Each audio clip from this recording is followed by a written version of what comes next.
Então, eu só dei esse exemplo para vocês se situarem bem referente a essa questão aí do reajuste, tá? Reajuste, aí nós temos também o dissídio coletivo, correção, enfim, certo?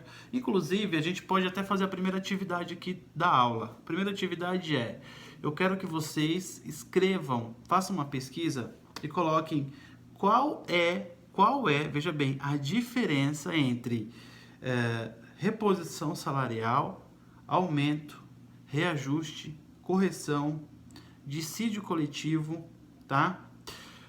E promoção salarial.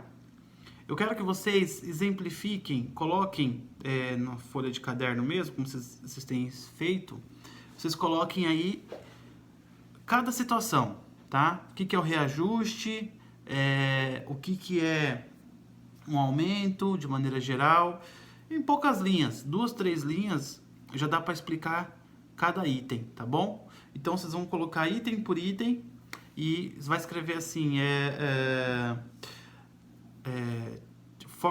tipos de reajuste salarial, tá? E aí vocês vão dissertar sobre cada um deles. Pode fazer uma pesquisa no próprio Google mesmo, tem bastante informação a respeito, tá?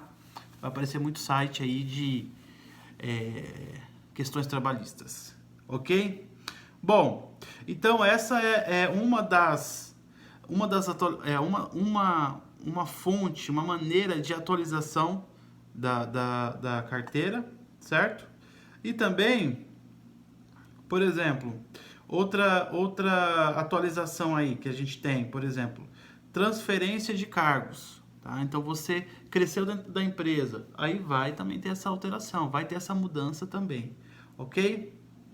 Outra, houver afastamento por doença, acidente do trabalho, licença prolongada. A gente está falando aqui de uma coisa longa, tá?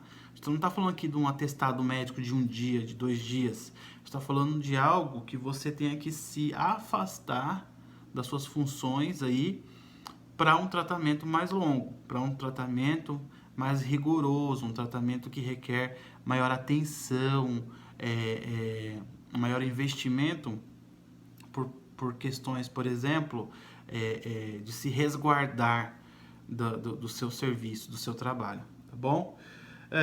Então, então, por exemplo, então são esses afastamentos aqui, ó, de doença, acidente do trabalho, certo? E licença prolongada, tá? Licença prolongada também. Outra também é a comunicação de alteração que se refira à mudança de estado civil. A pessoa era casada, se separou. A pessoa era solteira, se casou. Então, essas alterações, elas precisam ser feitas, tá? Alteração de beneficiários. Então, por exemplo, a pessoa não tinha filho, hoje tem. A pessoa, por exemplo, tinha só um filho, adotou uma outra criança. Então, assim, essas questões fundamentais da vida da pessoa precisa ser colocado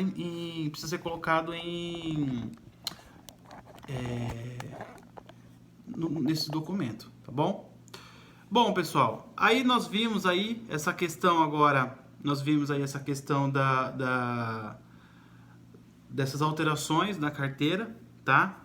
São coisas importantes, tá? Que a gente tem que entender, tem que saber, certo?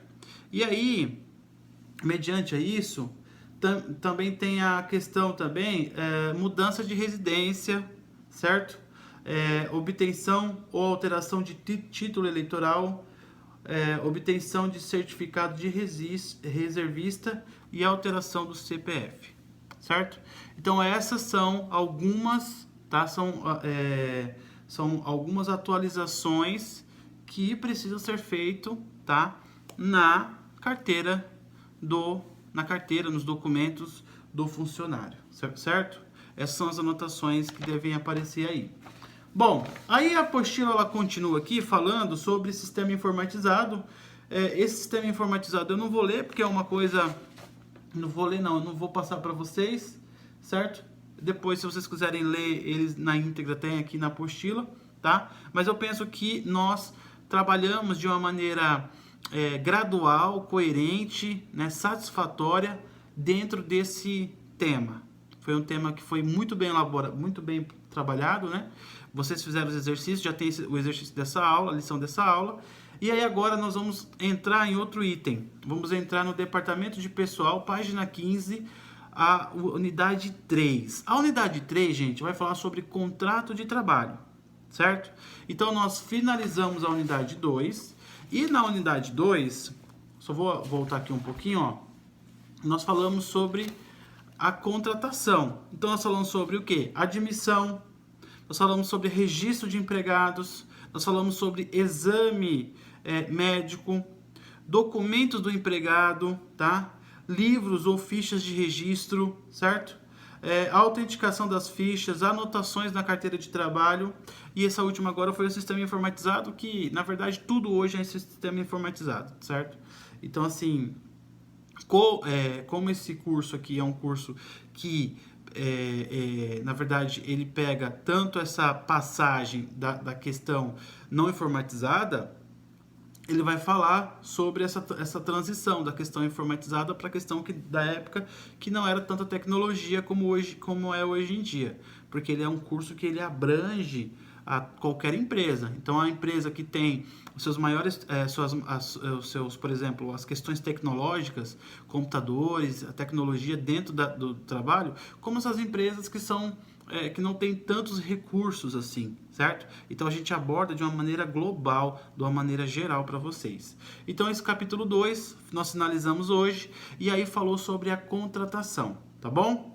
Espero que vocês tenham gostado desse capítulo, tenham aprendido bastante informações, porque nós vimos aqui questões de algumas leis, né? O aluno, se você meu aluno do curso, se você está gostando muito dessa área, né, dessas aulas, você é uma pessoa que tem grande facilidade, grande probabilidade de estudar ou a área de direito, né, ou a área também de contabilidade, tá? São áreas que mexem com isso aqui que a gente está vendo hoje. Se você gostou muito, se você está empolgado, se você está aprendendo bastante coisa, se você está muito interessado, são áreas que você pode estudar mais para frente, porque são áreas que tem muito a ver com o que a gente está falando aqui, certo? Então nós finalizamos essa unidade e aí nós vamos para o contrato de trabalho. Nessa unidade de contrato de trabalho, pessoal, o que vai acontecer? Nós vamos trabalhar aí algumas questões referentes a toda essa papelada, toda essa questão burocrática, tá? Referente a leis também, a procedimentos, referentes a essas situações dentro do tema contrato de trabalho. Então, por exemplo, a gente vai falar no 3.1, o que é o contrato de trabalho? 3.2, emprego desdobrado. 3.3, empregos em mais de uma empresa, tá? Isso parece que não, mas acontece muito hoje em dia. Nós temos muito empregos assim de 6 horas de trabalho, né? Aqueles com jornada, principalmente na área de telemarketing, né? Que é uma área no Brasil que contrata muita gente, contrata muitas pessoas. Então, assim, são áreas que algumas pessoas conseguem o quê? Ter 2 empregos. Então, de manhã ele trabalha 6 horas e à tarde ele faz alguma outra função, né? Então, mediante a lei, perante a lei, o que pode ser feito? É correto? A pessoa pode exercer 2 profissões? A pessoa não pode? Por exemplo, até quantas horas uma pessoa pode trabalhar durante o dia sendo remunerado, não afetando a saúde dele? Enfim, nós vamos falar sobre muitas coisas, tá bom? Então, empregos em mais de uma empresa, documentos da empresa, nós vimos também os documentos do funcionário, nós vimos muito agora na unidade 2. Na unidade 3 a gente já vai ver o quê? Os documentos da empresa. Quais são esses documentos da empresa, tá? Quadro de horário, o que deve ser essa questão referente a quadros de horário, segurança e saúde no trabalho, tá? Esse é um ponto fundamental para você que pode ser funcionário ou patrão. É um ponto assim fundamental, tá? E aí segurança e saúde no trabalho, certo? E empresas que são optantes pelo Simples Nacional. Bom, então é isso. Nessa aulinha de hoje nós vimos essa questão aí da documentação da carteira de trabalho, tá? Dos documentos referentes ao funcionário, ao contratado. Nós temos essa atividade, vocês podem mandar para mim. E na próxima aula nós vamos dar início à unidade 3, ok? Gente, muito obrigado. Vejo vocês semana que vem. Mandem as atividades para mim direitinho, já corrigi de quem já mandou, já dei o feedback, tá? E na próxima aula a gente continua. Tchau, um abraço, pessoal.